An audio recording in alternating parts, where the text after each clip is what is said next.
South Dakota's 98th legislative session starts in less than 2 months. Yeah, some of the people heading to Pierre will be serving in the legislature for the very first time.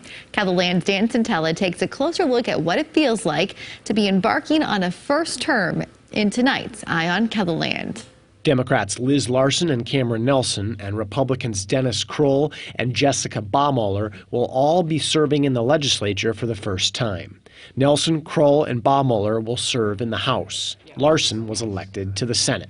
It's such a thrill and an honor, honestly speaking. It's hard to process, but it just feels really great. I mean, we work so hard. Everybody who wins and loses works so hard on their campaigns. She and Nelson live in Sioux Falls and will represent District 10, which covers a section of Minnehaha County in eastern South Dakota. Serving a first term is definitely a mix of emotions, excitement, and the realization that, this is the work, and so how do we best represent everyone and listen as much as possible and work together to build bipartisanship in the legislature. Kroll of Hill City will represent District 30 in the western part of the state. My main focus is basically I want to keep our way of life in South Dakota the way it was when I grew up. I have daughters that are living here, 9 grandkids. I hope they can all come back to the state and they can be here and make a living and have the same kind of lifestyle that I have enjoyed for the last 67 years.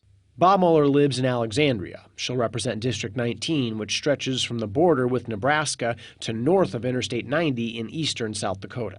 It's an honor to be elected.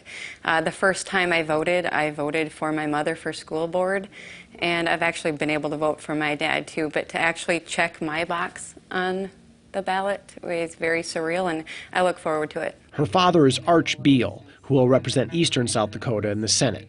Balancing work and family life is on her radar. I have a 14-year-old, a 15-year-old, and a 4-year-old, and I'm trying to prepare them for mom to be gone for 2 months. The campaigns on Election Day are now in the rearview mirror.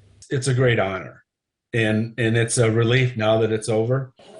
Because you start in the primary. We knocked on doors since July, and I very much felt like I could not represent our district without getting to know people and listening to their stories. We have lots of folks on housing vouchers and are on SNAP programs. Now, the first day of the upcoming legislative session in January is approaching. I think I have a unique skill set that I bring, a unique perspective, because I do have a very technical background in financial institutions, economic development. I have 3 kids in the public school system, so education, local government. I've been married to a military veteran, so I want to serve on military and veterans affairs if possible. Education is on Larson's radar too. Medicaid expansion is another big one that we'll try and work on, and also just bringing some more common sense to the dialogue and not getting caught up in the national issues that tend to divide us. I really hope to bring a focus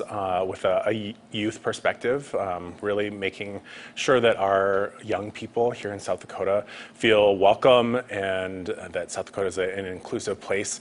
I believe that we've got a great opportunity to provide affordable housing in our communities. Following campaign promises from both sides of the aisle, Kroll and Nelson see a particular tax in the spotlight. I'm sure that we'll have a significant conversation about repealing the sales tax on food items. The number one and top priority in District 30 of the people that I have talked to so far is basically property tax.